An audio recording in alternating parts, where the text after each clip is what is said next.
11 बांगलादेशी बायका मोहम्मदवाडी हडपसर येथील शरणार्थीगृहामधनं पळवून गेल्या केअरटेकरला मारहाण करून.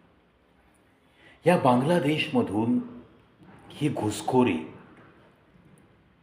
अशीच का चालू राहते याच्यासाठी मागच्या व्हिडिओत मी सांगितल्याप्रमाणे सीमेच्या पलीकडून भारताच्या सीमेत अक्षरशः भुयारी मार्गसुद्धा काढला आहे. त्यातून नैसर्गिकरित्या बॉर्डर सिक्युरिटी फोर्सला भारत बांगलादेश या मोठ्या सीमेवर गस्त घालणं सुद्धा अवघड आहे असा काही विभाग आहे. एकतर ही सीमा 4096 किलोमीटर इतकी दूरवर पसरलेली आहे. यातून मग 175 किलोमीटरचा भाग जवळपास हा पाण्याने व्यापलेला, दलदलीने व्यापलेला असा संमिश्र आहे. ज्या ठिकाणी दलदल सुरू होते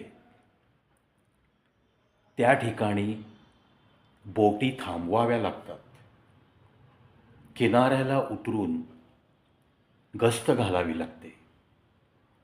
म्हणजेच BSFच्या जवानांसाठी सुद्धा अतिशय जिकिरीचं असं हे काम आहे. पण याच नैसर्गिक ज्या काही गोष्टी आहेत त्याचा उपयोग आपल्याला कसा करून घेता येईल, ज्या पद्धतीने घुसखोर याचा उपयोग इथून घुसण्यासाठी करतात, कारण त्यांना माहिती आहे की इथं गस्त घालणं अवघड आहे. म्हणजेच कुठेतरी तिथे लूप होल्स राहतात आणि मग एवढ्या लांबवर सीमेमध्ये कधी ना कधी कुठे ना कुठे अगदी एक 50 मीटरचा जरी स्कोप मिळाला तरी लोक घुसू शकतात. म्हणूनच आज एक बातमी समजली की भारत सरकारने एक प्रपोजल आणलं आहे जे BSFला दिलं आहे की अशा पाणथळ भागामध्ये, दलदलीच्या भागामध्ये काही पाणसाप आणि मगरी या आनंदाने राहू शकतात. त्यांची वस्ती तिथे वाढू शकते. मग अशा काही मगरी आणि साप जर आपण त्या भागात सोडले तर मग ही घुसखोरी कुठेतरी थांबेल का, या गोष्टींना आळा बसेल का, याच्यासाठी BSFने काही जागा शोधून त्या पद्धतीने अभ्यास करून भारत सरकारला अहवाल द्यावा आणि मग त्या अहवालावर चर्चा करून हाय डेलिगेशन्स योग्य तो निर्णय घेतील.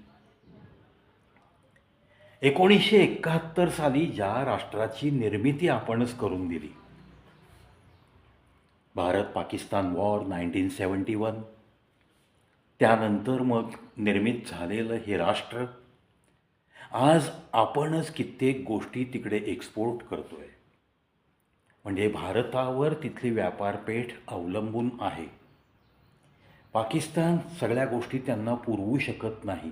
व्यापारी संबंध भारता एवढे स्ट्रॉंग त्यांचे नाही आहेत, कारण पाकिस्तानच इतर देशांवर अवलंबून आहे. तो काय लोकांना एक्सपोर्ट करणार. म्हणजे भारत सरकारने तुम्हाला जन्म दिला, तुम्हाला स्वायत्तता दिली, स्वातंत्र्य दिलं, एक वेगळा देश निर्माण करून दिला आणि त्याच भारताच्या मुळावर आज हे बांगलादेशी उठत आहेत.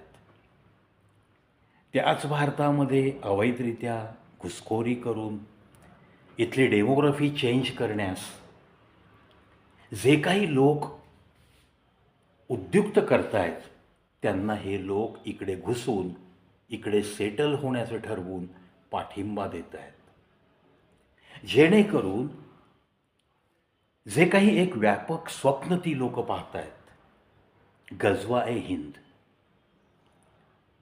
जशी जशी एक एक जिल्ह्याची एक एक राज्याची डेमोग्राफी चेंज होते तसं तसं त्या विभागातून इतर धर्मीयांना पलायन करावं लागतं. आणि मग हिंदू बहुल राष्ट्र असल्यामुळं हिंदूंचंच पलायन तिथून व्हायला लागतं. मग हिंदूंना न चालणाऱ्या गोष्टी, हिंदूंना खटकणाऱ्या गोष्टी म्हणजेच देवळं अपवित्र करणं, देवळाच्या जागी नको त्या गोष्टी करणं, असे काही त्रास देणं सुरू होतं. या सगळ्या पार्श्वभूमीवर दिल्लीमध्ये राहणाऱ्या एका उच्चभ्रू वस्तीमध्ये तिथे हिंदू लोक जास्त राहतात आणि फक्त मुस्लिम धर्मियांची 3 घरं आहेत. पण त्या कॉलनीमध्ये सध्या असे काही प्रयत्न सुरू आहेत की बाहेरून फंडिंग करून काही मुस्लिम लोक त्या मोहल्ल्यातली घरं परचेस करण्यासाठी धडपडत आहेत. हे जेव्हा तिथल्या रहिवाशांना समजलं तेव्हा त्यांनी एकच ठरवलं कि हम पलायन नहीं करेंगे, यहाँ जो आना चाहते हैं उन्हें हम पलायन करने लगाएंगे, यहाँ जो रहते हैं उन्हें हम पलायन जरूर करवाएंगे. असं म्हणून ती लोक एकत्र आली आणि त्यांनी या दिल्लीसारख्या शहरामध्ये प्रत्येक घराच्या बाहेर एक पिंजरा आणला. आणि त्या पिंजऱ्यात काय पाळलंय? आपण पाहतो कुत्री मांजरी तर आपण सगळेच पाळतो, पण या दिल्लीकरांनी एक जालिम उपाय शोधून काढला. तो म्हणजे डुक्कर पाळणे. त्या पर्टिक्युलर कॉलनीमध्ये असा काही हॅवॉक सुरू आहे सध्या की त्यांनी घराच्या बाहेर डुक्कर पाळलं. प्रत्येक घराच्या बाहेर तुम्हाला एक पिंजरा दिसेल.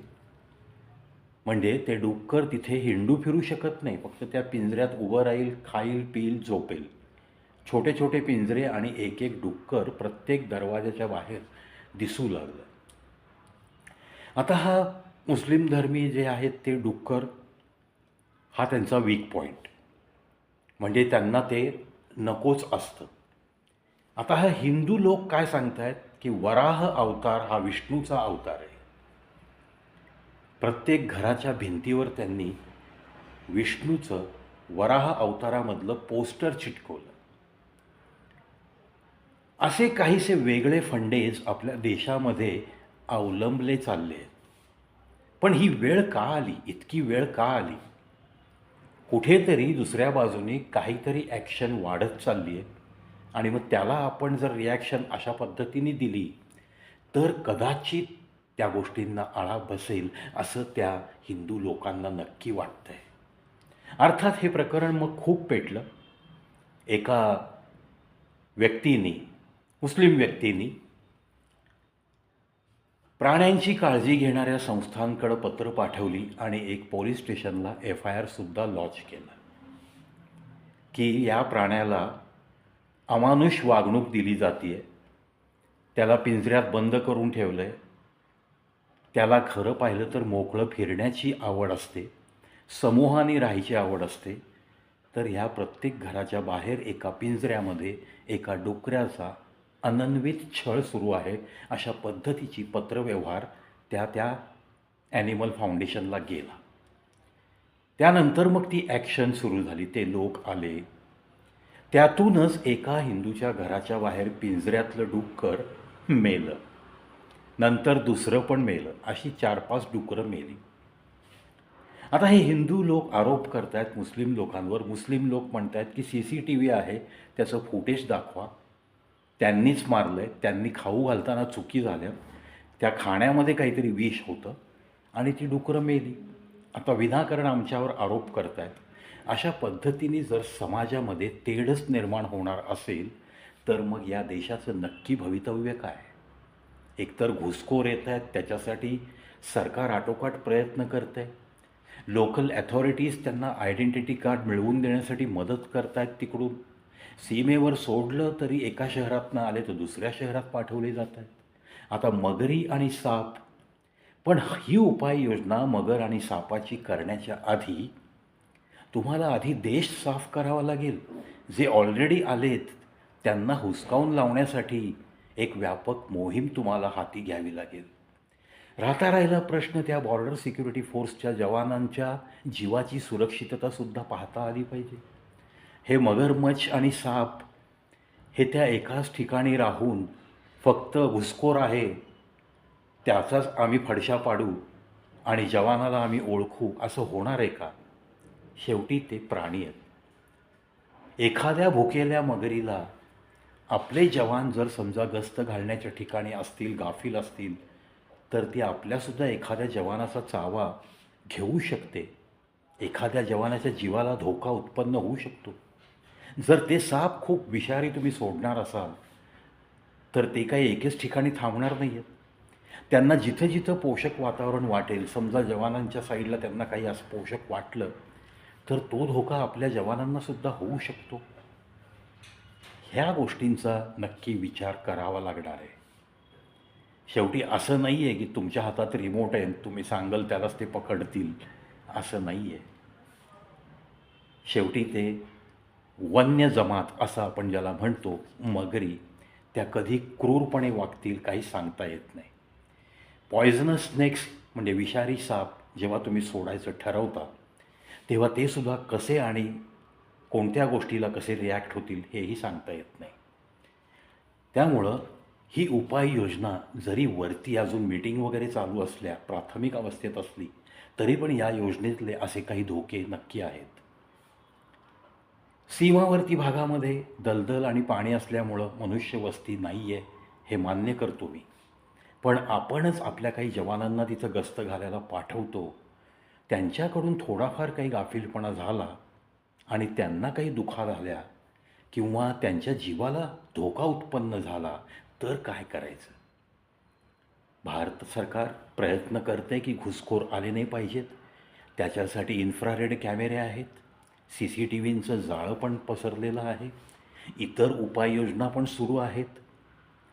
पण गोतस्करी, स्मगलिंग आणि घुसखोरी या तिन्ही गोष्टींनी BSFला पछाडून सोडलं आहे अशीच अवस्था सध्या आहे. रिसेंटली 1 कोटी 1.5 कोटीचं सोनं स्मगलिंग करून आणताना एका व्यक्तीला पकडलं. एका व्यक्तीने BSFवर हल्ला केला म्हणून त्याला गोळ्या घालाव्या लागल्या. अशा ह्या तुरळक घटना तिथे सर्रास सुरू असतात. गोतस्करी पाण्यातून नक्की होते. ज्या ठिकाणी सीमेवरती गस्त थोडीफार कमी आहे त्या गोष्टीचा फायदा घेत या देशातल्या गायी तिकडे ट्रान्स्फर केल्या जातात. कत्तलखान्यांना तो सप्लाय होतो. त्यामुळं या सगळ्या गोष्टींची उत्तरं कशी शोधायची हा एक गहन प्रश्न आहे. तुमच्या मनात काही विचार असतील कॉमेंट बॉक्समध्ये नक्की लिहा. कारण शेवटी तुम्ही आम्ही सगळ्या भारतीयांनीच या भारतामध्ये शांती कशी टिकेल, या भारतीयामध्ये घुसखोर येऊन इथली लोकसंख्या वाढणार नाही, हे तुमचं आमचं सगळ्यांचंच ध्येय पाहिजे. आशा करतो मित्रांनो, देशाच्या सुरक्षेच्या दृष्टिकोनातनं भारत बांगलादेश सीमेवर काय काय चालू आहे याचा थोडासा उहापोह मला जी माहिती आहे ती तुमच्या मनापर्यंत पोहोचवण्याचा हा प्रवीचा प्रयत्न. जय हिंद, जय भारत.